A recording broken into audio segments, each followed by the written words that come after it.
사무엘상 13장 5절에서 15절의 말씀입니다.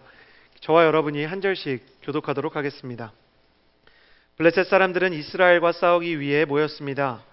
전차가 3만 대, 기마병이 6천 명, 그리고 군사는 해변에 모래알같이 셀 수도 없이 많았습니다. 그들은 베다웬 동쪽 믹마스로 올라가 진을 쳤습니다. 이스라엘 사람들은 자신들이 위급하게 된 것을 깨닫고 동굴과 수풀과 바위 틈과 구덩이와 웅덩이에 숨어버렸습니다. 몇몇 히브리 사람들은 요단강을 건너 갓과 길르앗 땅까지 가기도 했습니다. 사울은 길갈에 남아 있었고 그와 함께하는 모든 군대는 두려움으로 벌벌 떨고 있었습니다.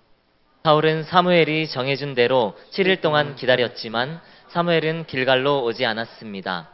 그러자 백성들이 흩어지기 시작했습니다. 그래서 사울은 내게 번제물과 화목제물을 갖고 오라 하고 명했습니다.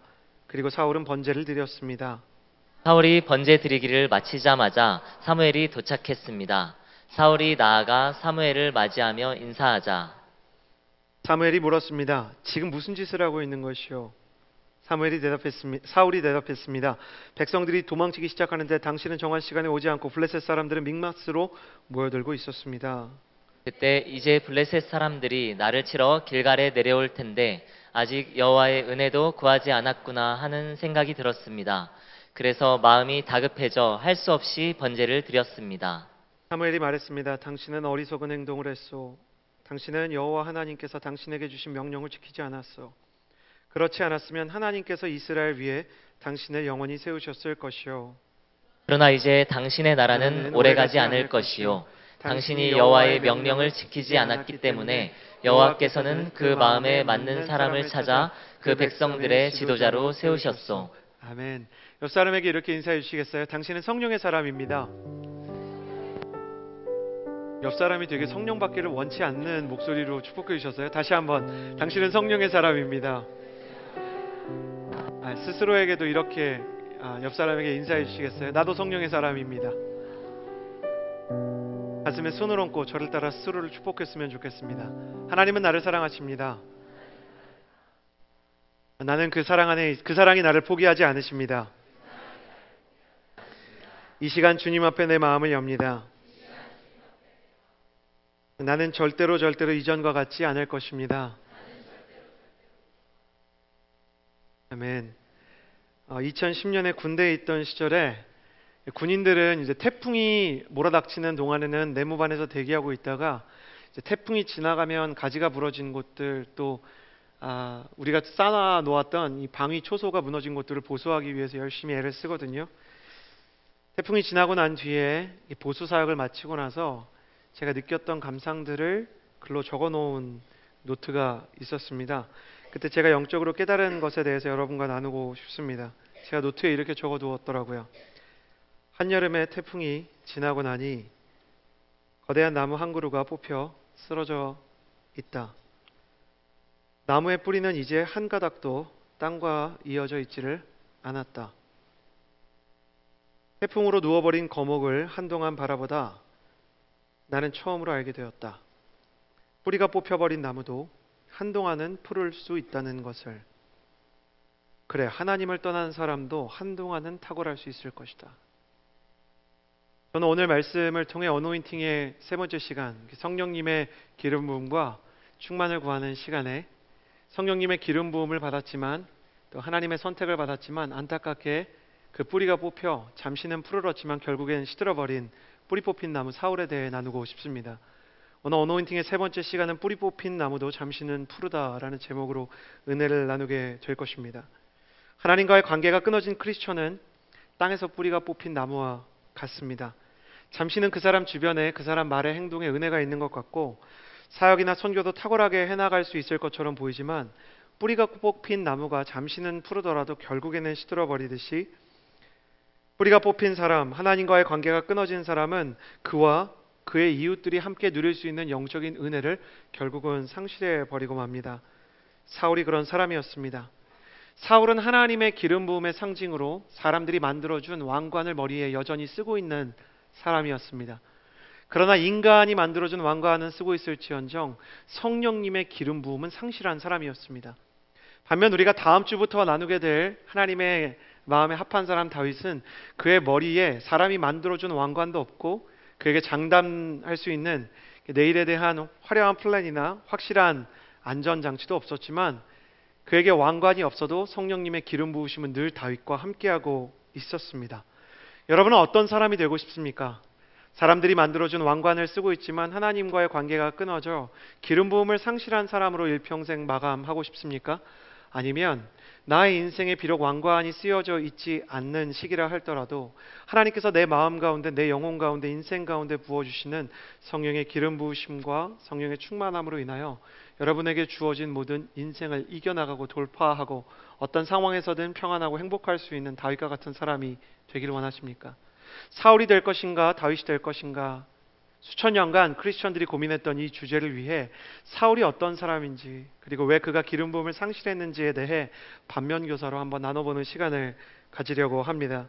사랑하는 여러분, 저는 여러분이 하나님의 거룩한 임재와 하나님의 사랑에 굳게 뿌리내린 견고한 나무, 뿌리 깊은 나무가 되기를 주님의 이름으로 축복합니다. 사울에 대해서 우리가 살펴보면서 하나님께서 무엇을 원하셨는지 살펴보겠습니다. 첫 번째, 사울이 뿌리 뽑히게 된 이유는 이런 시간을 만났기 때문입니다. 저를 따라해 주시겠어요? 내면의 결핍이 느껴질 때. 사울의 영혼 가운데는 깊은 내면의 결핍이 있었습니다. 사울에 대해서 여러분이 이해하기 위해서는 반드시 세 가지를 기억하셔야 됩니다. 첫 번째, 사울은 외적으로는 부족함이 없는 사람이었다. 사울은요, 사무엘상 9장 1절을 보면 유력한 가문, 그러니까 성경에서 유력하다 그러면 부자예요. 성경이 웬만한 일에 놀라지 않습니다. 성경이 삭개오더러 키가 작다 그러면 진짜 작은 거예요. 성경이 웬만한 일에 이렇게 놀래는 굉장히 견고한 감수성 자체가 흔들리지 않거든요. 성경에서 유력하다, 부자다 그러면 진짜 부자인 거예요. 그러니까 사울이 태어난 집안은 굉장히 부자였다. 그리고요, 9장 2절에 보면 사울은 눈에 띄을 정도로 잘생겼고 키도 다른 사람보다 훨씬 컸다. 할렐루야. 여러분, 이런 사람이 있을까요? 부자하고 키도 크고 잘생긴 사람, 막 성품 좋고 막 이런 사람 있을까요? 있어요. 우리랑 상관없는 세상에서 살아서 그렇지 분명히 있습니다. 사울은 이런 측면에서 보면 굉장히 뛰어나고 탁월한 사람이었을 거예요. 그러나 사울의 외적인 결핍이 없는 부분과 별개로 사울의 내면 안에는 굉장히 결핍이 많았습니다. 이게 아이러니죠. 외적으로는 결핍이 없는데 두 번째 특징, 내적으로는 결핍이 많았다. 여러 가지 이유가 있었는데 사무엘상 9장 21절을 보면 자신의 가문에 대한 열등감이 있었어요. 사울은 이스라엘의 12지파 중에, 여러분 그 교회를 오래 다니신 분 아시죠? 야곱의 아들들, 유다도 있고 요셉도 있고요. 그리고 레위도 있고 시므온도 있고 여러 아들들이 있잖아요. 그 아들들이 하나의 지파를 이루어서 12아들이 그냥 그대로 12지파가 되었고요. 땅까지 다 따로 소유했기 때문에 우리나라로 치면 경상도는 유다 땅, 전라도는 베냐민 땅, 이런 식으로 이제 땅이 다 나눠져 있었어요. 근데 사울은 어느 지파의 사람이었냐면 베냐민 지파의 사람이었죠. 사사들의 시대의 마지막 기록에 보면 사사기 시대에 베냐민 지파가 너무 악독한 일들을 행하니까 나머지 11개의 지파가 이 베냐민 지파를 총공격해서요, 베냐민 지파가 거의 지파 중에 사라질 위기에 처하게 됩니다.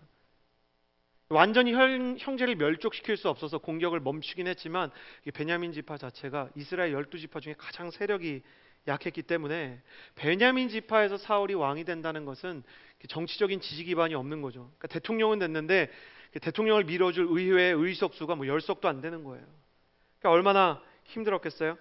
그래서 사울이 지도자로 지목을 받았는데도 불구하고 사무엘이 기름 붓는 그 순간에 딴 얘기가 아니라 하나님이 당신을 선택하셨다고 하면 감사합니다, 제가 무슨 일을 해야 되죠? 이런 질문이 아니라 제일 먼저 얘기하는 게 반사적으로 튀어나오는 거죠. 본능에 그의 무의식을 가장 깊게 물들이고 있었던 열등감이 튀어나옵니다. 저는 이스라엘 지파 가운데 가장 작은 베냐민 지파 사람인 것을 모르십니까? 이렇게 물어봐요. 사람이 하나님을 만나거나 은혜를 만나거나 영적인 기회가 찾아와도요, 내면의 결핍이 열등감이 너무 심하면 그 열등감이 튀어나옵니다. 사울의 마음속에는 이런 그 운명론적인 생각이 있었어요. 출신 성분이, 출신 지파가 운명을 결정할 것이다. 근데 나는 금수저처럼 부잣집에서 태어난 것 같지만 정치적인 지도자, 영향력 있는 사람이 되기에는, 지도자가 되기에는 지파의 지지율이 너무 낮다. 힘이 너무 약하다. 나에게 더 이상 미래가 없을 것이다. 이런 생각을 하는 거예요. 그렇기 때문에요, 외적으로는 결핍이 없는 사울, 두 번째로 내적으로는 결핍이 많았던 사울은요, 세 번째 독특한 현상을 보여주는데, 부자였고 굉장히 탁월한 조건이 있었음에도 불구하고 세 번째, 무언가를 이루고자 하는 열정이 없었습니다. 사울이 모든 백성 앞에서 왕으로 뽑혔지만 사울이 제일 처음 한 일이 뭐냐, 왕으로서 제일 처음 한 일, 그게 뭐냐면 짐짝 뒤로 숨는 거였어요. 내가 왕인 걸 아무에게도 알리고 싶지 않아요. 내가 하나님께서 선택한 기름 부음 받은 사람이라는 것을 다른 사람, 사무엘이 인정한다 그래도 나는 인정할 수 없어요. 그래서 숨어서 내가 어떻게 지도자가 되나 고민이 많은 거예요. 거기다 사울은 전사이거나 장군이거나 용사 출신이 아닙니다. 근데 당시에 이스라엘의 왕이 되면 이 역사 정신 자체가, 시대 정신 자체가, 시대의 요구가 뭐였냐면 이 블레셋과 전쟁을 해야 돼요. 블레셋과 전쟁을 해야 되는데 자기는 전쟁에 있어서 어떤 스펙이나 스토리가 없는 사람이에요. 그래서 사울이 왕이 된 다음에 뭘 하냐면 사람들을 통솔하거나 이 정부의 요인들을 세우거나 아니면 하나님의 법들에 대해서 공부를 하거나 했어야 되는데 집으로 가서 소를 치기 시작합니다. 원래 하던 일을 해요. 대지주에 목양하는 집 사람이었거든요. 겉으로 보기에는 겸손한 것이었지만 사실은 열정과 사명을 외면하는 삶이었던 거예요. 저는 이런 모습을 보면서 하나님에게 이렇게 질문합니다. 제가 좀 이상한 걸 수도 있겠지만, 하나님, 굳이 하기 싫다는 사람, 내적인 결핍도 많고 샤이하고 그리고 열등감도 많은 사람을 뭐하러 왕으로 세우셔서 이 고생을 시키십니까? 사울이 너무 불쌍하잖아요. 하기 싫다는데 자기가 하겠다는 것도 아니고 이 사람을 왜 왕으로 세우셨나요? 제가 일주일 동안 사울을 묵상하면서 제 안에 그런 질문을 하게 되는 거예요. 목회자가 그 성경의 인물을 정말 이해하고 싶어 하거든요. 그러니까 이해하다 보면 잘못된 동기화가 일어날 때가 있어요. 그래서 사울이랑 너무 가까워진 거예요, 제가. 하나님 이거 너무하신 거 아니에요? 물어봤더니 하나님이 섬찟한 음성을 들려주시더라고요. 그게 뭐였냐면, 그래 이 목사, 그게 사울이 일평생 하던 질문이다. 하나님 왜 나를 왕으로 삼아서 고생시키십니까? 하나님 내가 언제 왕하고 싶다 그랬습니까? 왜 나를 이런 자리로 부르셨습니까? 근데 하나님께서 시간이 지날수록 주시는 마음이 뭐냐면요, 하나님이 사울을 어렵게 하시려고 왕으로 세우신 게 아니에요. 하나님은 이 기회를 통해서 사울 그의 영적인 포텐셜이 어떠하고 또 하나님이 사울을 원래 어떤 존재로 만드셨는지 그의 본 모습을 찾아주고 싶어 하셨어요. 사울, 너는 이렇게 살다가 이렇게 죽을 인생이 아니야. 네가 이 열등감과 결핍을 일평생 끌어안고 패배자처럼, 우울증 환자처럼 살아갈 인생으로 내가 너를 만들지 않았어. 너에게 네가 알지 못하는 위대한 리더십이 있고, 너에게 남들이 소심하다고 얘기하지만 굉장히 신중하고 사려 깊은 성품들이 있어. 내가 그것을 통해서 너가 얼마나 아름다운 사람인지를 알려주려고 내가 너에게 이 역전의 기회를 준다. 그리고 이 역전을 통해서 이스라엘 백성 모든 사람들에게, 너희에게도 동일하게 하나님의 역전의 기회가 찾아올 수 있음을 나는 알려주고자 한다. 가장 연약하고 가장 부족하고 가장 결핍이 많은 너를 통해서 내가 일할 수 있다는 것. 사람들이 인정하지 않는 베냐민 지파, 사람들이 볼 때 경험이 없는 너를 통해서 일하는 것을 통해 나의 위대함을 보여줄 것이다. 그래서 이스라엘 백성으로 하여금 하나님은 단 한 가지를 품게 하려고 하셨어요. 그게 뭐냐면 용기예요. 용기. 너희는 이 백성 중에 가장 작은 민족이지만, 수많은 열강 사이에서 허덕이는 부족한 민족이지만 내가 너희를 지명하였고 지었고 선택하였기 때문에 두려워하지 마라. 어깨를 펴라. 당당해라. 내가 너를 붙잡아 줄 것이다. 사울이 그 상징으로 선택을 받았던 거예요. 자기 인생의 결핍과 내면 가운데 찾아오는 버거움과 힘듦과 고통 속에서 사무엘상은 딱 두 타입의 사람만을 보여줘요. 밑빠진 도구로 살았던 한나는 자신의 내면의 결핍을 가지고 하나님 앞에 끝까지 나아가는 사람이었어요. 그녀는 가진 게 많지 않았어요. 그녀는 지도자도 아니었어요. 그러나 하나님 앞에 나아가서 기도하는, 무릎을 꿇는 일만은 절대로 포기하지 않았어요. 사무엘은 외로운 사람이었죠. 이 한나가 자신의 소원이 이루어지지 않는 사람이었다면 사무엘은 혼자 영적인 수준이 너무 높아가지고 다른 사람들이 사무엘을 이해할 수가 없어요. 다른 백성이 사무엘을 쫓아올 수가 없어요. 그래서 백성들이 이제 그 자리에서 내려오십시오. 당신은 늙었습니다. 늙었지만 누구보다 영적으로 선명하고 분명하고 또랑또랑한 사람인데 당신은 이제 이민족의 지도자가 아닙니다. 하나님이 말씀해 주시죠. 이 백성이 너를 버리는 것이 아니라 나를 버리는 것이다. 사무엘은 너무나 외로웠지만 그 외로움 속에서 백성을 원망하거나 하나님에게 이렇게 말하지 않아요. 제가 태어나기 전에 우리 엄마가 나를 성전에 그냥 갖다 바친 거 아닙니까? 제가 이런 인생 살고 싶다고 하나님한테 말한 적 있습니까? 라고 말하지 않고 주님 앞에서 그래도 하나님께서 내게 맡기신 이 백성을 위해 제가 마지막까지 기도하겠습니다 라고 이야기합니다. 한나와 사무엘에게 무엇이 있었는가? 하나님에 대한 신뢰가 있었어요. 하나님이 내게 주신 인생이 내가 감정적으로 그리고 나의 어떤 성장 과정에서 느껴지는 느낌에 있어서 나를 괴롭게 하고 어렵게 할 때가 있지만 이 결핍은 오히려 하나님 안에서 온전히 치유될 수 있다. 세상이 나를 채울 수 없고 사람도 나를 채울 수 없지만 하나님께서 나를 채워주실 것이라는 믿음이 있었던 거예요. 그러나 사울의 생애를 통해서 너무너무 소름 돋는 게 뭔지 아세요? 결핍이 있을 때나 시절이 좋을 때나 하나님 앞에 사울은 기도하러 가지 않습니다. 어려울 때도 기도하지 않고요. 좋은 시절일 때도 기도하러 가지 않아요. 그가 기도하는 순간은 단 하나, 사람들 앞에 섰을 때입니다. 사람들 앞에서 기도해야 될 때, 대표 기도는 열심히 한 거예요. 기도인도는 열심히 한 거예요. 근데 하나님 앞에 홀로 나아가서 기도하는 시간이 없었던 것이죠. 그러나 감사하게도 사울을 통해서 우리는 역으로 기름 부음의 길을 발견할 수 있습니다. 저를 따라 주시겠어요? 내면의 결핍이 느껴질 때 기도하는 사람이 되십시오. 내면의 열등감이 너무 많고 감정적으로 힘들기 때문에 기도를 안 하는 사람이 있고 내면의 결핍이 가득하기 때문에 한나처럼 기도의 자리로 나아가는 사람이 있습니다. 하나님이 우리에게 감당할 수 없는 상황을 주시는 것은 모든 상황을 감당하실 수 있게 하시는 하나님을 만나게 하시려는 거거든요. 내 힘으로 도저히 나아갈 수 없으면 그때가 하나님 앞에 작정하고 굉장히 오랜 시간 하나님께서 나를 붙잡아 주실 때까지 집중하고 나아가 기도해야 되는 때입니다. 여러분, 영적인 세계에 공공연한 비밀이 있어요. 너무 안타까운 건데 삐진다고 해결되지 않아요. 그러니까 내가 삐짐으로 시위한다 그래서 하나님께서 그것을 해결해 주지 않으세요. 삐짐과 기도는 다른 것입니다. 옆 사람에게 인사해 주시겠어요? 삐짐과 기도는 다른 것입니다. 하나님, 내가 서운합니다. 하나님, 내가 너무 어렵습니다. 놀라운 건요, 사울이 기도는 안 하는데 하나님에 대한 이런저런 생각들을 나눕니다. 너무너무 놀라워요. 그런데요, 하영조 목사님이 말씀하신 것 중에 잊혀지지 않는 게 있어요. 우리의 신앙은 생각으로는 성장할 수가 없어요. 기도로 성장하는 겁니다.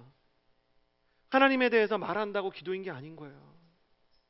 우리의 신앙을 자라게 하는 것은 하나님에 대한 생각이 아니에요. 하나님을 향한 기도인 것이죠. 한나도 기도하고 사무엘도 기도합니다. 한나는 제사장도 아니에요. 그러나 엘리보다 하나님을 더 명확히 아는 사람이었어요. 간단합니다. 집중되고 반복된 기도의 시간이 있었기 때문에 CH+의 모든 청년들이요, 기도하는 청년이 되기를 주님의 이름으로 축복합니다. 감정과 상관없이 하는 거예요. 삐지면 삐진 상태 그대로 나아가서 기도하는 거예요. 원망할 수 있어요. 어려울 수 있어요. 원망하려거든 하나님 앞에서 하십시오. 눈물을 흘리려거든 하나님 앞에서 하십시오. 그러나 원망과 눈물을 흘리고 어렵고 삐진 감정을 그대로 품고 있으면 내면의 결핍이 오히려 하나님을 오해하게 하는 지점으로 우리를 이끌고 갑니다. 사울은 점점 하나님을 오해하고 하나님에 대해서 모르는 사람이 돼요. 하나님에 대해서 말도 하고 하나님에 대해서 사람들과 함께 생각을 나누지만 하나님 앞에 홀로 나아가지 못하기 때문에, 제가 이번 어노인팅 수련회를 굉장히 기대하는 이유 중에 하나는 내적인 결핍이 명확한 분들이 강사로 서기 때문이 아닌가 해요. 하버드대 심리학과 교수인 조세핀 킴 교수님은 지금 보면 심리학과 상담학계의 어떤 정점에 있는 인물 중에 하나겠죠. 그러나 이분은 놀랍게도 찢어지게 가난한 개척교회의 딸로 태어났습니다. 아버지가 하나님 앞에서 순종하기 때문에 한국에 있다가 미국에 갔다가 너무너무 가난해서 가난과 일평생을 싸워야 되는 거예요. 가난과. 그래서 아버지께 모든 문제를 이야기하고 그냥 들어달라고 아버지께 얘기하면 아버지는 상담학적으로 전혀 도움이 안 되는 얘기를 하셨대요. 너의 주님께 모든 것을 아뢰라. 네 아버지는 내가 아니라 하나님이시다. 아빠가 너무너무 원망스러운 거예요. 근데 정말로 하나님이 아버지가 되어주시는 경험에 대해서 거기서 나누게 될 거예요. 그분이 자기는 진주조개의 스토리를 믿는다. 정말 고통 속에서 진주가 만들어진다는 것이 영적인 진리라는 것을 믿는다는 이야기를 우리에게 전해주실 것이 너무너무 기대가 돼요. 김혜영 선교사님은 더 큰 상처가 있죠. 어린 시절에 아들이 아니라 딸이 태어났다는 이유 하나로 김혜영 선교사님은 어린 아기를요 들어가지고 땅바닥에 던졌어요. 아버지가. 그때 장애가 생겨가지고 키가 일정 이상 안 자라는 거예요. 선교사님의 인생에서 엄청나게 큰 상처가 되었을 때 주님께서 그분을 만나주시고 선교사로 부르기 시작하십니다.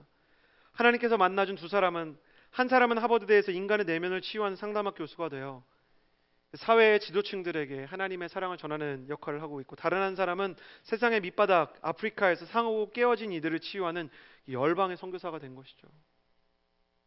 약할 때 강함이 되시고 결핍 속에서 진주를 만드시는 하나님을 만나게 된 두 분의 공통점은 하나님 앞으로 나아가는 기도의 시간이 있었다는 것입니다. 저희는 월요일부터 토요일까지 이제 사무엘스 프레이어라고 우리 수련회와 6월 어노인팅이라는 주제, 그리고 아울리치를 위해서 기도하는 기도회를 가지려고 해요. 저는 이번 기도회에서 너무너무 좋을 것 같아요. 왜냐하면 제가 너무 버거워서 하나님, 제가 영적인 사역을 감당하는데 힘듦이 있습니다 그랬더니 하나님이 지체들을 통해서 기도 인도를 하면 된다. 너는 그냥 밑에서 기도만 하면 된다. 그래서 저의 부담을 다른 지체들이 져주는 모습, 저의 영적인 부담을, 그 기도 인도의 무거운 짐을 다른 사람들이 지는 모습이 너무 즐겁고 행복해요. 너희가 서로 짐을 나눠줘라. 지금 보니까 기도 인도로 지목당하신 분들은 웃지 않고 계시는데 너무 즐겁고 너무 행복해요. 같이 기도할 수 있다는 거. 여러분, 기도는 훈련입니다. 기도는 어떻게 하는가? 그냥 기도의 자리에서 자리를 지키는 것으로 기도를 배우게 됩니다. 기도는 어떻게 하는가? 기도를 함을 통해서 그냥 배우는 겁니다. 어떤 말이든 상관없습니다. 원망이든 불평이든 낙심이든 아픔이든 간구든 찬양이든 주님 앞에 머물러 주님 앞에 끊임없이 말을 쏟아놓는 것이죠. 주님께서 그 마음을 받으시고 주님께서 기도를 통해서 그 결핍을 채우시는 것을 여러분의 청년의 시절 동안 분명히 경험하게 될 거예요. 제 인생에도 여러분의 인생에도 많은 결핍의 빈자리, 깨진 항아리와 같은 부분이 있을 것입니다. 그러나 하나님은 그 모든 부분을 기도하는 자들의 기도를 통해 능히 채우실 수 있는 하나님이심을 믿습니다. 청년의 시절 기도를 배우고 기도에 충만한 능력을 가지게 되는 아름다운 하나님의 기도자들이 되기를 주님의 이름으로 축복합니다. 두 번째로 나누고 싶은 것은 이것입니다. 5절에서 9절의 말씀입니다. 함께 읽어주시겠습니까? 함께 읽겠습니다. 시작. 블레셋 사람들은 이스라엘과 싸우기 위해 모였습니다. 전차가 3만 대, 기마병이 6천 명, 그리고 군사는 해변의 모래알같이 셀 수도 없이 많았습니다. 그들은 베다웬 동쪽 믹마스로 올라가 진을 쳤습니다. 이스라엘 사람들은 자신들이 위급하게 된 것을 깨닫고 동굴과 수풀과 바위 틈과 구덩이와 웅덩이에 숨어버렸습니다. 몇몇 히브리 사람들은 요단강을 건너 갓과 길르앗 땅까지 가기도 했습니다. 사울은 길갈에 남아 있었고 그와 함께 있던 모든 군대는 두려움으로 벌벌 떨고 있었습니다. 사울은 사무엘이 정해준 대로 7일 동안 기다렸지만 사무엘은 길갈로 오지 않았습니다. 그러자 백성들이 흩어지기 시작했습니다. 그래서 사울은 내게 번제물과 화목제물을 갖고 오라 하고 명했습니다. 그리고 사울은 번제를 드렸습니다. 사울의 인생이 뿌리가 뽑히고 기름 부음을 상실하게 되었던 이유 중에 하나는 이것입니다. 저를 따라해 주시겠어요? 관계의 광야가 찾아올 때, 관계의 광야가 찾아올 때 사울의 뿌리가 흔들리기 시작했습니다. 사울이 싸워야 되는 국가는 아까도 이야기했듯이 블레셋이라는 국가죠. 10세기 무렵에 북유럽에서 바다를 호령하던 노르웨이의 바이킹이나 18세기에 영국을 비롯한 지중해 해적처럼 지중해 해적들이 이제 해양을 지배하고 있었던 시대처럼 블레셋은 당시에 이스라엘 주변에서 가장 강력한 잔인한 해양 민족이었습니다. 그들은 철과 매우 이 발전된 무기를 가지고 이스라엘을 압박했는데 사무엘상 13장을 보면 안타깝게도 이스라엘은 아직 철기 무기를 가지고 있지 않았어요. 오직 사울과 그의 아들 요나단만 철기 무기를 가지고 있었어요. 나머지 이스라엘 백성들은요, 아직 석기 무기를 쓸 때입니다. 신석기를 지나서 청동기로 가긴 했지만, 청동이라는 것은 이제 장식품이고, 청동기 유물 시대에서 철기로 아직 넘어가지 못했을 때는 돌을 가지고 상대방을 공격해야 되거든요. 근데 여러분, 철과 돌 잘 아시지만 돌이 훨씬 무거워요. 일단 돌을 한 번 휘두를 때 철은 두 번 휘두를 수 있어요. 그리고 돌로 철방패를 뚫는 것은 정말 어려운 일이지만, 이 철로 만든 검이 이렇게 돌을 부수는 일은 비일비재했습니다. 돌로 만든 농사기구를 갖고 전쟁에 참전했다는 이 기록이 있을 정도로 열악한 이스라엘과 철기로 무장한 블레셋, 거기다가 기마만 6천, 군사는 셀 수 없고 당시의 비대칭 전력으로 미사일처럼 여겨지던 전차는 무려 3만 대, 전력적으로 완전히 압도적인 열세인 상황이에요. 거기다가 이스라엘 백성이 전쟁을 치르려면 하나님의 도우심을 구하는 제사가 꼭 필요한데, 사무엘이 전쟁을 시작해야 되는 시점에 오지 않으니까 사람들이 점점 도망치기 시작하는 거예요. 압도적인 전력차와 지연된 시간에 병사들이 질려버리기 시작했기 때문에 그들이 탈영하기 시작한 겁니다. 여러분, 명량이라는 영화 보셨어요? 거기 보면 이순신 장군이 정말 그 두려움에 휩싸여 있는 병사가 탈영하는 것을 보고 이유를 듣지도 않고 목을 확 베어버리는 장면이 나옵니다. 그 장면을 보면서 너무 잔인하다는 생각을 하지 않으셨나요? 실제 이순신 장군이 그런 인물이었다 하죠. 탈영하는 병사는 아내가 임산부였던, 노모가 돌아가실 상황이었던, 전장을 이탈하면 가차없이 목을 벤 인물이 이순신 장군이었다고 합니다. 이순신 장군만 그렇습니까? 전쟁에서 병사가 취할 수 있는 가장 큰 죄는 반역이고요. 배신이죠. 배신 외에 바로 다음으로 무겁게 여겨지는 형벌은 탈영입니다. 전시 상황에서. 탈영은 지금 대한민국 군사법에서도 전시 상황의 탈영은 사형으로 되어 있습니다. 장교가 직결 처형을 할 수가 있을 정도예요. 왜냐하면 굉장히 이게 전염병처럼 두려움을 전염시키기 때문에 사람들이 하나하나 빠져나가게 되는 상황이 굉장히 전열을 이탈하기가 쉬운 것이죠. 근데 사울한테는 그 정도의 카리스마가 없어요. 이순신 장군처럼 감히 그러고 이렇게 딱 베야 되는데, 사울은 계속 그러고 있거든요. 내가 언제 왕 시켜달라 그랬습니까? 사람들이 자꾸 도망치고 막 이러는 거죠. 왕인데 너무너무 찌질해. 그래서 장막에서 하나님 자꾸 사람들이 도망치고 사무엘은 안 오고, 이걸 보고 있으면 너무너무 막 애잔해요. 왕인데. 그래, 너도 얼마나 힘드니? 자꾸 가면 안 되는 사울과의 동기와의 자리로 가고 있는 저의 마음. 그런데요, 사울이 굉장히 특이합니다. 이렇게 소심하고 여린 사람인데요, 대범하게도 사무엘이 오기 전에 자기가 제사를 드립니다. 이스라엘에서 범할 수 있는 굉장히 큰 중죄거든요. 어떻게 소심한 사울이 이렇게 대담한 행동을 했던 것일까? 간단합니다. 그가 소심한 사람이었지만 그의 소심함과 두려움의 원천이 사람에 대한 것이었으므로 하나님보다 사람이 두려웠기 때문이에요. 그는 하나님보다 사람이 훨씬 더 두려웠어요. 사무엘상 10장 27절에 보면 왕이 되자마자 유명한 용사들이 사울을 왕으로 인정하지 않고 우습게 보았다. 집권 초기부터 사울을 우습게 보는 장수들이 있었다라고 이야기합니다. 연약한 베냐민 지파의 장군으로서 경험이 없는 사울이 군대를 소집하자 대부분의 용감하고 유명한 장수들은 그의 휘하로 몰려들지 않았다고 합니다. 사울은 초기의 기록을 보면 그들을 신경 쓰지 않았던 것 같지만요, 사실은 신경 쓰지 않은 게 아니라 엄청 신경 쓰는데 대응할 수가 없었던 것 뿐이에요. 지금 대응하면 역풍을 맞으니까. 소심할지언정 어리석은 인물은 아니었어요. 나중에 다 보복합니다. 굉장히 뒤끝 있는 사람이에요. 사울은 사람의 지지와 반대에 굉장히 민감한 사람입니다. 그래서 훗날 자신의 지지율을 가져가는 다윗을 죽일 만큼 미워했어요. 사울은 일관성이 있는 인물입니다. 사람에 대한 두려움이 과대망상에 가까워요. 과대망상, 질투, 광기 어린 분노는 모두 타인의 반응에 대해서 과민한 마음 때문에 생긴 거였어요.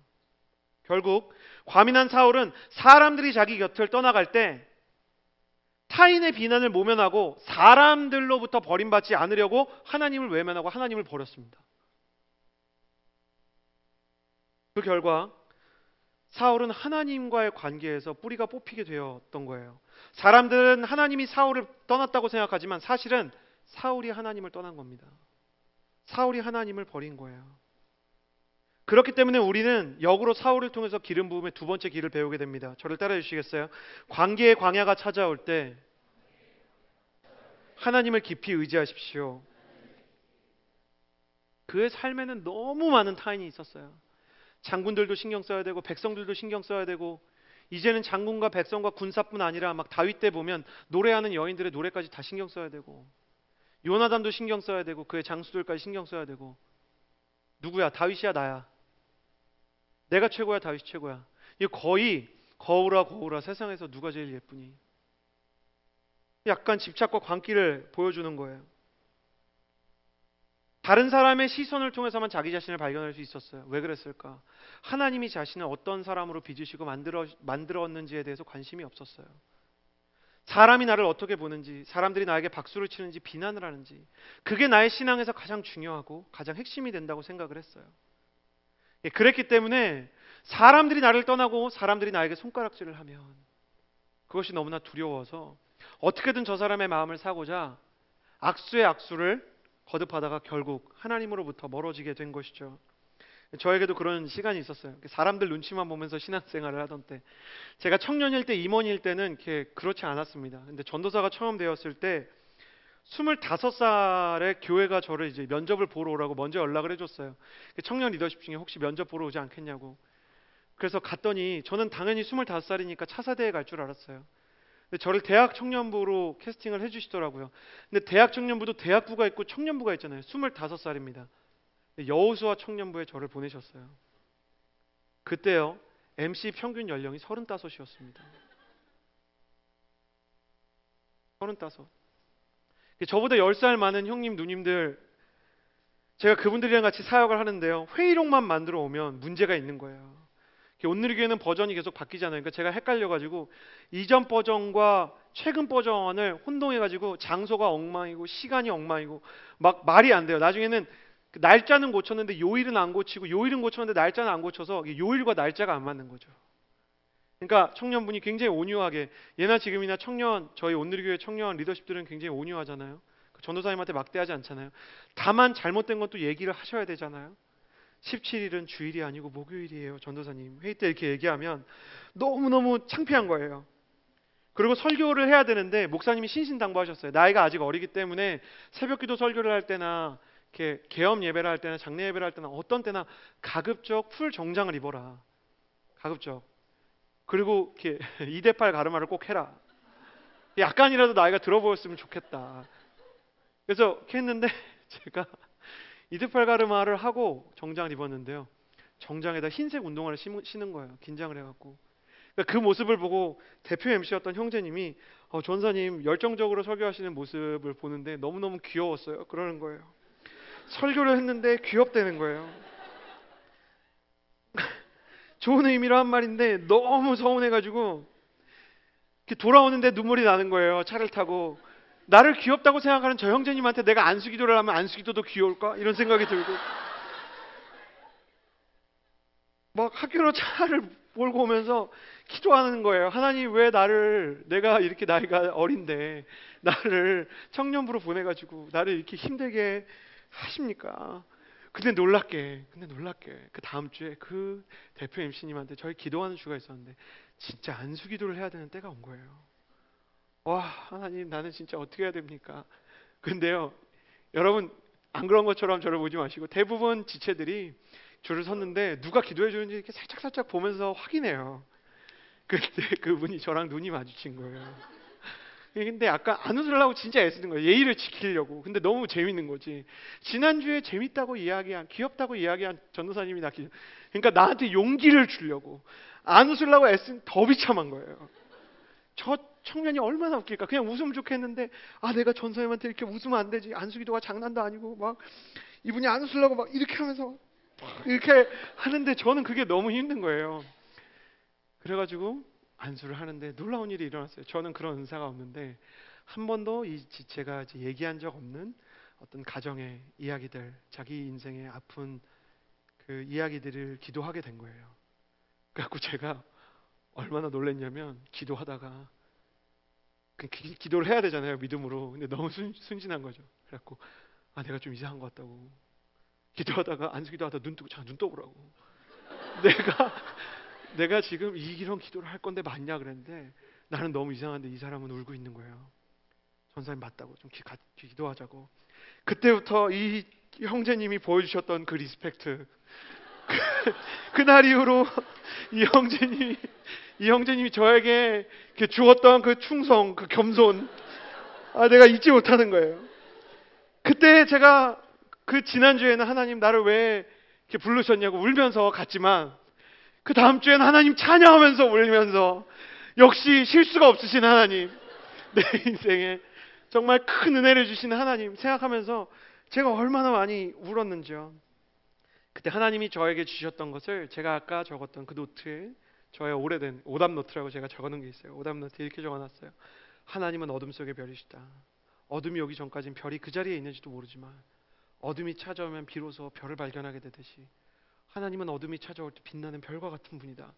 제가 그걸 이번에 보면서 무슨 생각했냐면, 이때 얼마나 내가 좋았으면 이때 내가 얼마나 감사했으면.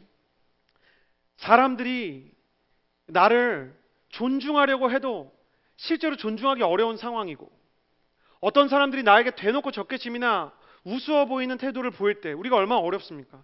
내가 착한데, 내가 남한테 싫은 소리도 잘 못하는데 직장 상사가 돼서 잘못된 걸 얘기하려고 그러는데 잠깐 얘기 좀 하자, 그럴 때부터 얘가 나를 우습게 보는 것 같을 때, 내가 하나님의 사람으로서 아울리치 팀장을 하고 내가 정말 무언가를 이끌어가는 리더십이 되려고 하는데 나한테 그런 리더십이 없는 사람인 것처럼 넌 영적인 문제가 있어라고 바라보는 시선들을 마주할 때 내가 얼마나 힘듭니까? 사울이 그런 적개심과 그리고 그 사람들과의 관계의 황량함 속에서 정말 외로웠던, 정말 어려웠던 가장 큰 이유가 있다면 그들의 시선에 나도 동의가 되는 거예요.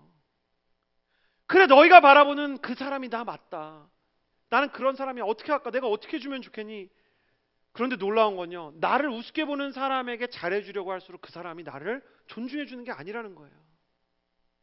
나를 함부로 대하는 사람에게 선의를 베푼다 그래서 그 사람들이 나에게 정말 충성해주는 게 아니라는 거예요.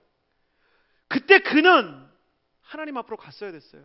온갖 무시를 받고 자랐지만 하나님 앞에서 양을 치며 노래했던 다윗처럼, 온갖 분인나의 멸시를 받았지만 단 한 번 하나님 앞에서 자신의 마음을 쏟아두었던 한나처럼 내가 마지막으로 기댈 분은 하나님밖에 없다는 사실을 알았어야 돼요. 제가 그 25살 때 사역을 시작할 때부터 지금까지 좋아했던 기도에 대한 명언은 이거였어요. 나는 기도하고 싶어서 기도하는 사람은 아니지만 기도할 수밖에 없어서 기도하는 사람으로 살았다. 한 영적인 지도자의 이 말이 잊혀지지 않았어요. 나는 기도하고 싶어서 기도한 사람은 아니었다. 내가 그렇게 기도에 성실하고 대단한 기도의 사람은 아니었지만 기도할 수밖에 없는 상황에서는 기도했다. 그러나 사랑하는 여러분, 기도할 수밖에 없는 상황에서 얼마나 많은 청년들이 기도를 외면하고 하나님을 의지하지 않고 사람에게 나를 조율하느라 나의 영혼을 허비하는지요. 그 사람에게 나를 맞추려고 A, B, C, D, E, F, G 있잖아요. 그러면 그 사람들 한 명 그 사람들 다 눈치 보고 맞춰주다가 나 자신을 오히려 잃어버리게 돼요. 바이올린은 절대음에 조율을 해야 되는 거죠. 우리의 영혼의 절대음은 하나님 안에 있는 것입니다. 저는 여러분이 하나님 앞에 가서 당신의 모습을 찾을 수 있는 기회를 얻는 사람이 되기를 주님의 이름으로 축복합니다. 이 6월 어노인팅 컨퍼런스를 통해서 정말 간절히 기도하는 것 중에 하나는 주님 안에 빚어진 나의 존재를 발견하게 해주십시오. 내가 누구인지 알게 해주십시오. 그때 사람이 누구인지 두렵지 않을 것이다. 하나님 우리에게 역전할 수 있는 힘을 주십시오. 능력을 주십시오. 나에게 하나님께서 나의 영적 권위를 일으켜 주시는 경험들을 만들어 주십시오. 당신에게 하나님께서 그 기름 부음을 준비하고 계시는 줄을 저는 믿어요. 하나님께서 당신에게 가장 필요한 은사와 은혜와 그리고 역전의 순간들을 만들어 주실 거예요. 여러분, 저를 보십시오. 당신의 청년의 시절이 다 지나가기 전에 주님께서 당신에게 영적인 능력과 은사와 영적 권위를 부어주실 줄을 믿습니다. 사람들이 당신을 함부로 대하는 그 시간이 지나고 당신을 함부로 대할 수 없는 아름다운 성령의 충만과 기름 부으심이 여러분을 이끌어가는 새로운 내일이 열릴 줄을 믿습니다. 사울은 그것을 믿지 못했지만 여러분은 그것을 신뢰하십시오. 사울은 그때를 보지 못했지만 여러분은 그때까지 하나님 앞으로 나아가는 사람이 되십시오. 기름 부음의 순간까지 가는 청년들이 될지어다. 하나님께서 사울을 통해서 우리에게 말씀하고 계세요. 마지막 11절에서 15절의 말씀 우리 같이 한번 읽어보았으면 좋겠습니다. 11절에서 15절 함께 읽겠습니다. 시작. 사무엘이 물었습니다. 지금 무슨 짓을 하고 있는 것이요? 사울이 대답했습니다. 백성들이 도망치기 시작하는데 당신은 정한 시간에 오지 않고 블레셋 사람들은 믹마스로 모여들고 있었습니다. 그때 이제 블레셋 사람들이 나를 치러 길갈에 내려올 텐데 아직 여호와의 은혜도 구하지 않았구나 하는 생각이 들었습니다. 그래서 마음이 다급해져 할 수 없이 번제를 드렸습니다. 사무엘이 말했습니다. 당신은 어리석은 행동을 했소. 당신은 여호와 하나님께서 당신에게 주신 명령을 지키지 않았소. 그렇지 않았으면 하나님께서 이스라엘 위에 당신의 나라를 영원히 세우셨을 것이요. 그러나 이제 당신의 나라는 오래가지 않을 것이요. 당신이 여호와의 명령을 지키지 않았기 때문에 여호와께서는 그 마음에 맞는 사람을 찾아 그 백성들의 지도자로 세우셨소. 그러고 나서 사무엘은 길갈을 떠나 베냐민 땅의 기브아로 올라갔습니다. 사울이 자신과 함께 있는 사람들의 수를 세어보니 600명 정도였습니다. 사울이 무너졌던 그 타이밍 세 번째입니다. 저를 따라해 주시겠어요? 영적인 실수가 드러날 때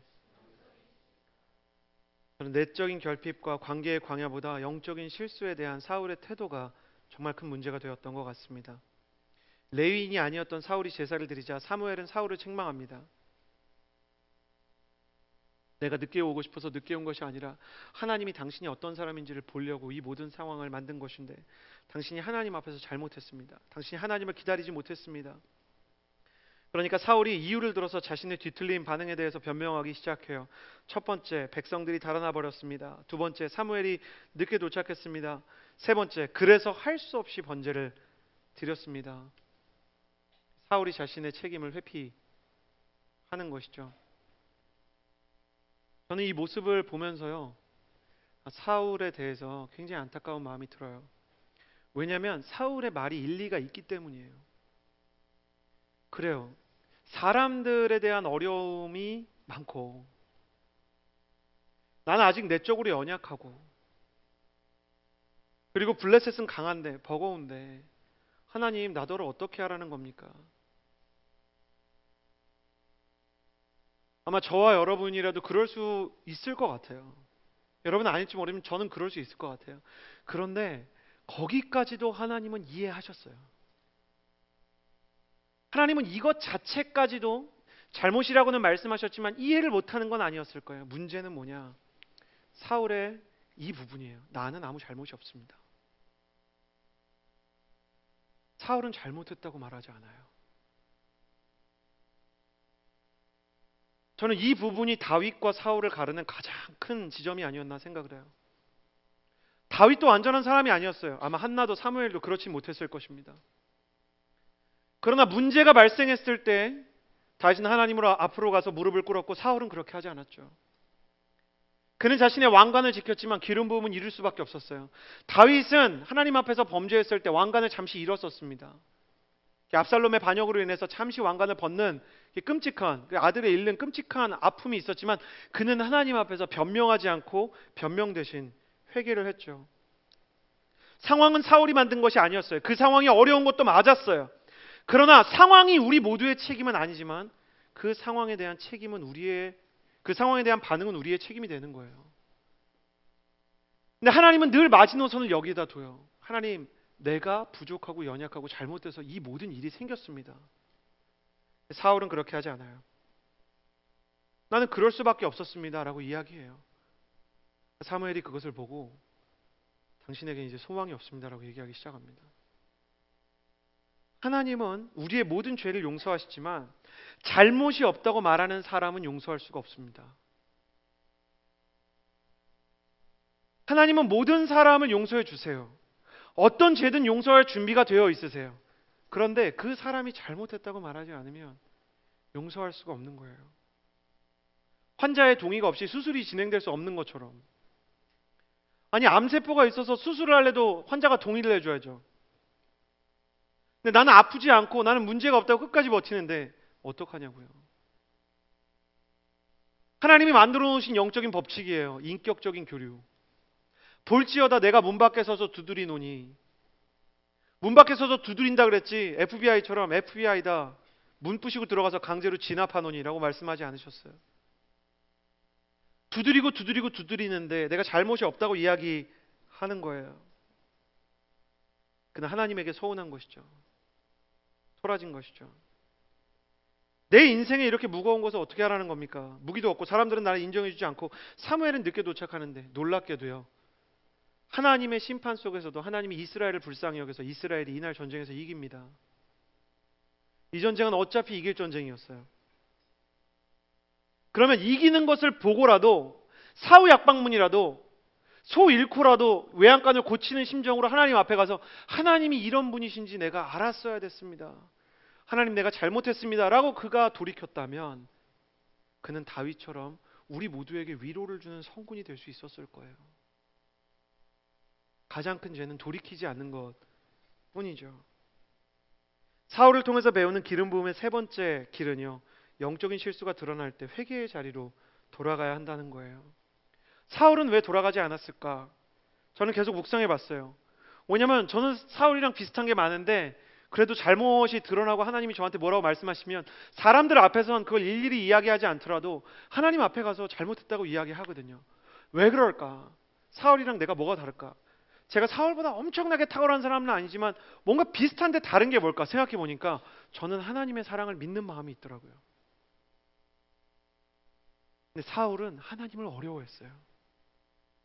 근데 왜 어려워했을까를 생각해 보니까 삐지고 토라진 게 너무 오래돼서 고착화됐어요. 그러니까 하나님이 너무너무 어렵고 서운하고 멀고 힘든 존재예요. 해결이 안 돼. 하나님은 사울을 너무너무 사랑하셔서 기회를 주고 싶은데, 여러분 선지서에서 하나님이 멸망시킨다, 그냥 멸망을 시키면 되지 시킨다 그 얘기를 몇백 년 동안 왜 하시냐고요. 돌아오라는 말이에요.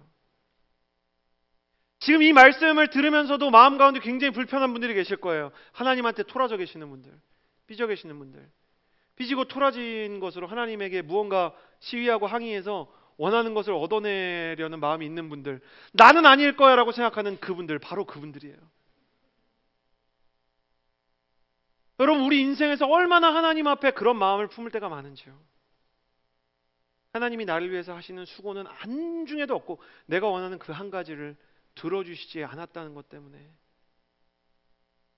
얼마나 하나님 앞에서 온갖 시위를 하는지. 저한테는 여러분 다 아시다시피 6살 된 아들과 4살 된 딸이 있죠. 카시트에 앉아서 노래를 부르는 거예요. 아빠 젤리 사주세요. 젤리 사주세요. 아들이 계속 얘기하는데 정말 사주고 싶죠. 근데 오늘은 당분 과다예요. 이미 식당에서 사이다를 먹었기 때문에 얘들이 약간 하이퍼가 돼 있는 상태예요. 애들이 당분 과다가 되면 약간 이렇게 막 붕 뜨거든요.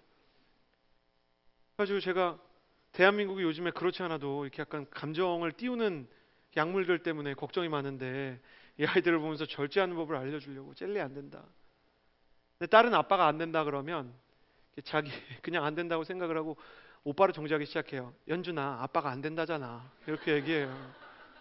그러니까 아들이 서운한 거예요. 갑자기 막 온갖 화를 내는 거예요. 이 젤리도 안 사주고 아빠는 나를 사랑하지 않아. 근데 딸이요.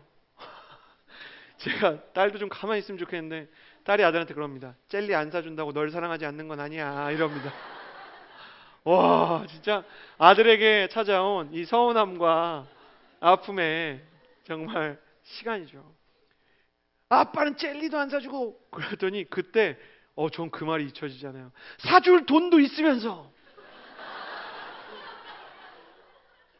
나는 그 모습을 통해서 내가 하나님에게 보여주는 태도를 보는 것 같았어요. 하나님 하실 수 있으면서 왜 안 해주십니까?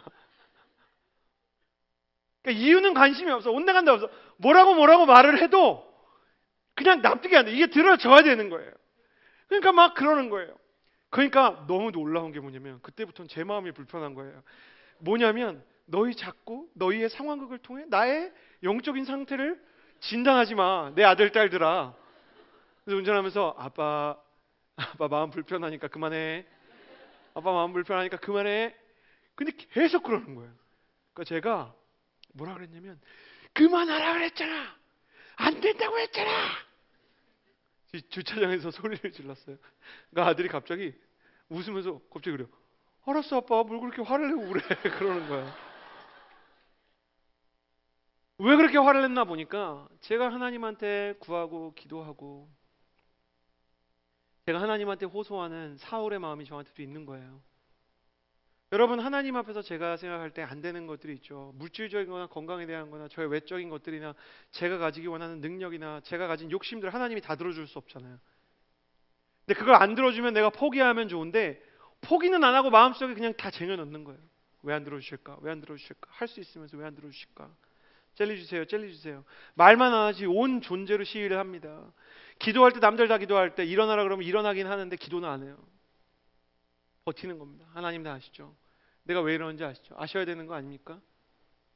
근데 가만히 보면 하나님께서 들어주실 수 없는 이유들을 하나님께서 기도할 때 알려주시는 부분들이 있어요. 그럼 그게 잘못이라고 인정을 하고 내가 이 부분에서 준비가 되어야 되는 게 분명하다고 얘기를 해야 되는데 그게 되지 않는 거죠. 저와 아내가 결혼을 준비하는데 1년이 결혼이 미뤄진 때가 있었어요. 정말 너무너무 힘든 시간이었죠. 아내는 저보다 신앙의 연수가 길지 않기 때문에 제가 아내를 어떻게든 설득해야 되는 시간이었어요. 결혼이 유예가 됐지만 하나님께서 우리를 지금 붙잡고 계시는 기간이다. 하나님께서 이 기간을 통해서 우리를 준비시키고 싶어 하신다. 근데 그렇게 이야기를 하고 그렇게 이야기를 하지만 제 속에는 어떤 마음이 있었냐면 진짜 짜증난다. 그리고 상황과 환경에 대한 계산을 하는 거예요. 아내가 믿음을 잃지 않기 위해서, 여자친구가 믿음을 잃지 않기 위해서 약혼 반지 같은 거 선물하고 그리고 끊임없이 당신을 사랑한다고 이야기하지만 왜 이렇게 하나님은 우리 인생에 기다리는 시간을 주셨냐고 제 마음속에 어려움과 괴로움의 시간이 있었어요.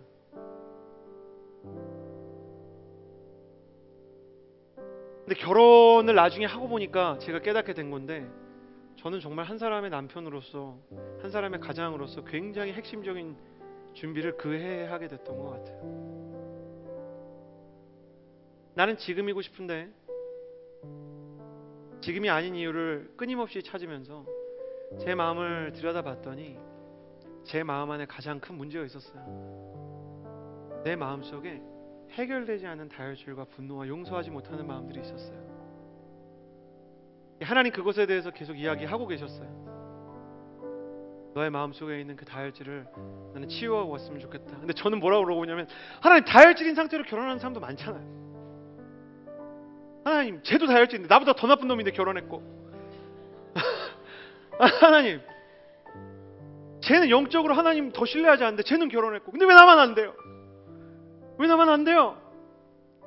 답은 제가 알고 있었어요. 너는 목회자가 돼야 되는 사람이니까.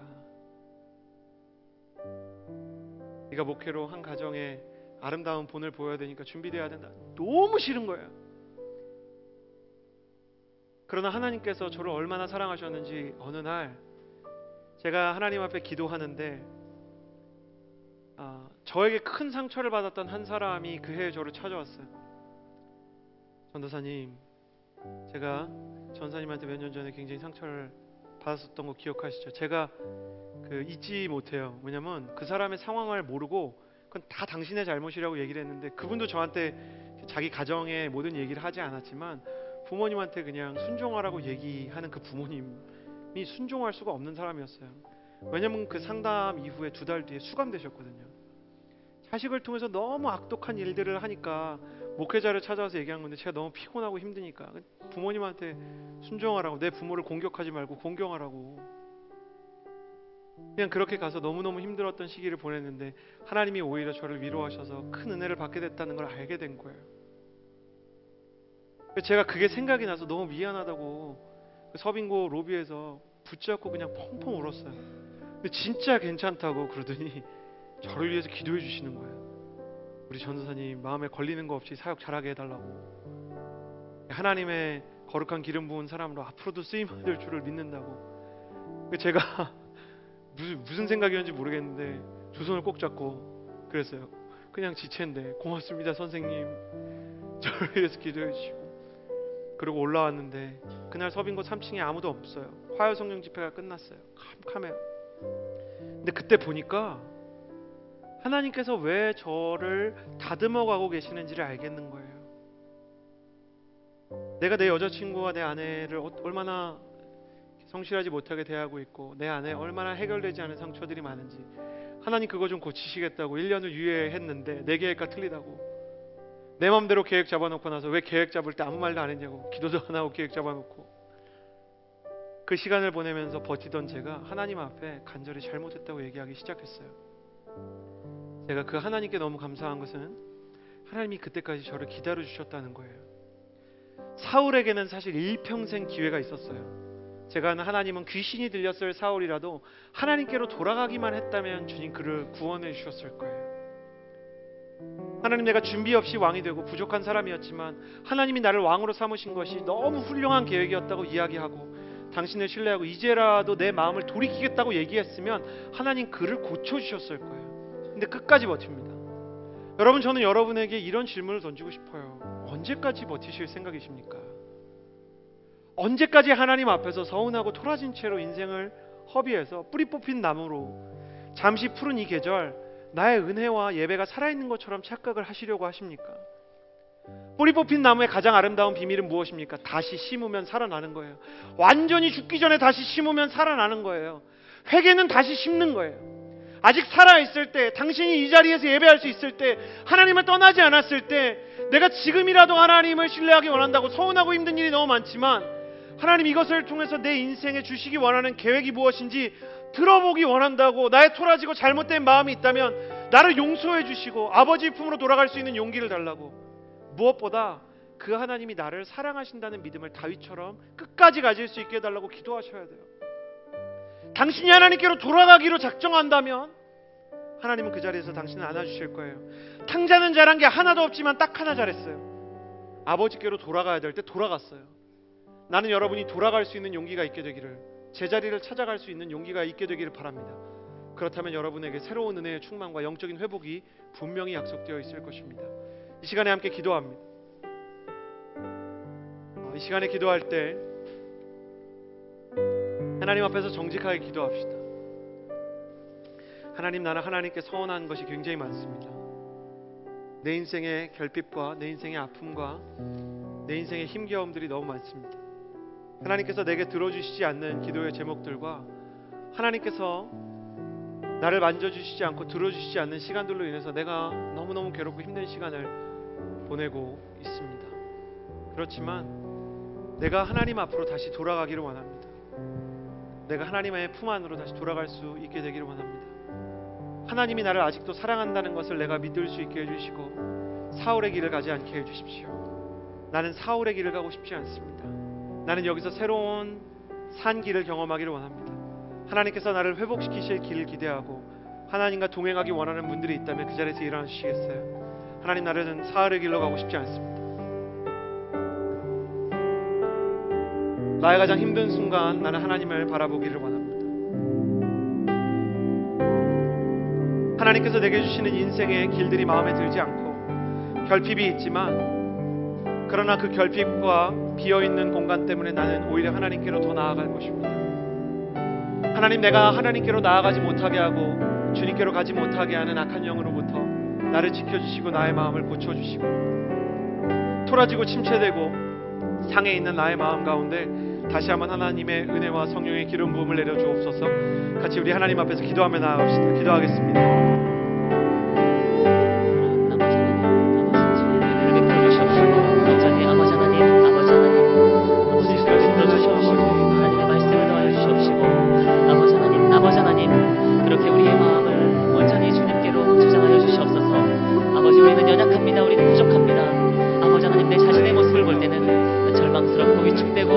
온전히 어떻게 희망을 찾아볼 수 있을지 모를 수 있겠지만은 아버지 하나님, 눈을 들겠습니다. 다시 한번 무릎을 꿇겠습니다. 다시 한번 용기를 내겠습니다. 온전히 아버지 하나님의 말씀을 우리에게 부어주시옵시고, 성령 아버지 하나님, 예비하신 그 하늘의 신령한 것들을 우리에게 허락하여 주시옵소서. 아버지 하나님, 아버지 하나님, 아버지 하나님, 내가 전심으로 주님의 얼굴을 구하겠습니다. 내가 진심으로 아버지 하나님의 말씀을 구하겠사오니 아버지 나를 긍휼히 여겨 주시옵소서. 아버지 나를 불쌍히 여겨 주시옵소서. 아버지 온전히 진노 중에라도 긍휼을 잊지 말아 주시옵소서. 아버지 두 번 오지 않을 우리의 젊음을 내가 누구를 위해 싸우겠습니까? 누구를 위해 살겠습니까? 누구를 위해 죽겠습니까?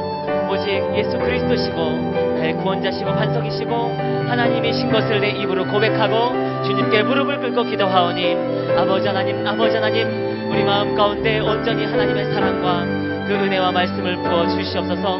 사망 안으로 이기는 것이 무엇이고 사망 안으로 쏘는 것이 무엇이냐? 사망에 쏘는 것은 최고의 권능은 율법이지만 예수 그리스도로 인해 우리에게 이김을 주시는 아버지 하나님께 내가 감사하노니 그러므로 제 형제들이여 견고하고 흔들리지 말고 항상 주의 일에 더욱 힘쓰는 자들이 되십시오. 이는 여러분의 수고와 여러분의 삶과 여러분의 기도와 여러분의 예배가 주 안에서 헛되지 않은 줄을 알미니라. 아버지 하나님, 아버지 하나님, 이 시간에 나 자신을 내려놓습니다. 내가 누구에게 잘 보이겠습니까? 내가 내 자신을 어떻게 포장하겠습니까?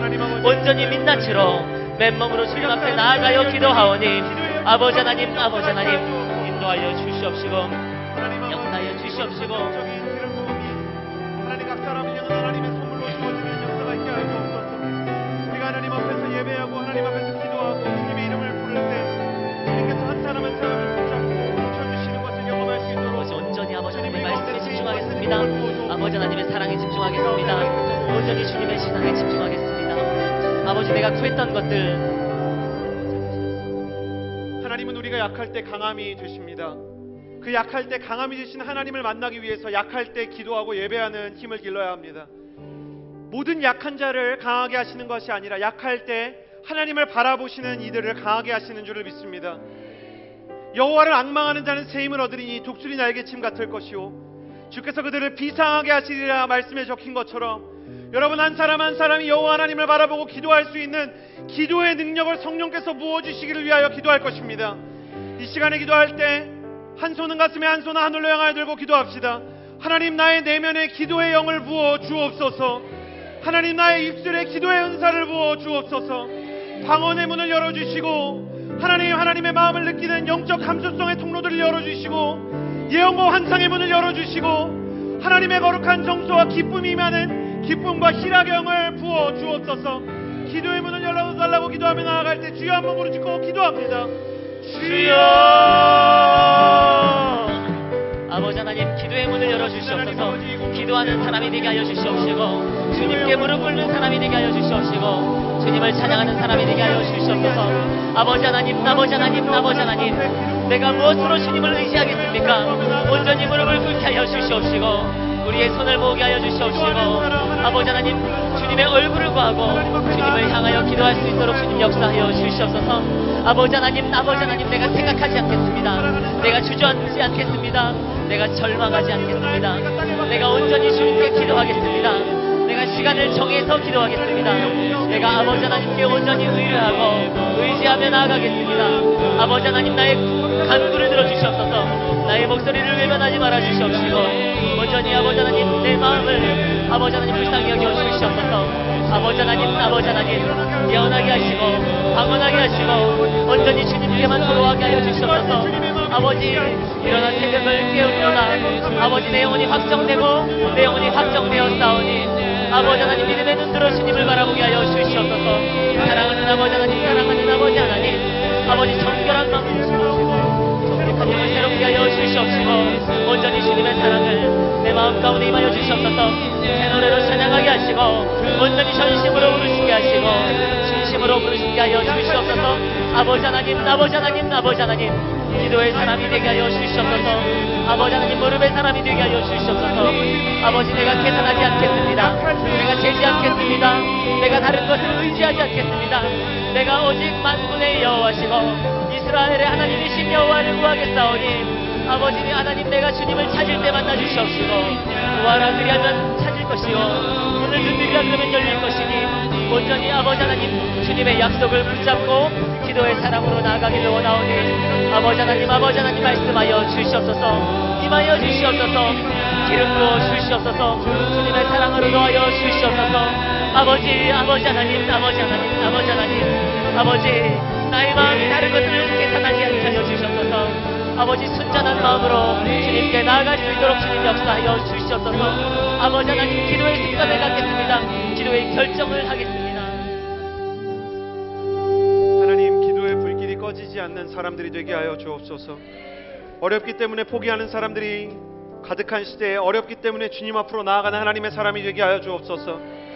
우리의 기도가 때로는 오랜 시간이 걸리고 기도의 응답과 성령의 기름 부음까지 오랜 갈망과 열망과 앙망의 시간이 있을지라도 포기하지 않고 성령의 거룩한 임재를 사모하는 기름 부음의 사람들이 되게 하여 주옵소서. 사울이 하나님을 오해했던 것처럼 나의 내적 결핍 때문에 하나님을 오해하지 않게 해주시고 예배를 드리면 드릴수록 주님을 더욱 깊이 알아가는 하나님의 사람이 되게 하여 주옵소서. 감사를 드리며 이제는 우리 구주 예수 그리스도의 은혜와 하나님의 사랑과 성령의 교통하심이 주 앞에서 예배하는 주의 거룩한 청년 한 사람 한 사람 머리 위에 이제로부터 영원토록 함께하여 주시기를 간절히 축원하옵나이다. 아멘. 우리에게 기도의 능력을 부어주시기 원하시는 성령님께 감사의 박수를 올려드리겠습니다.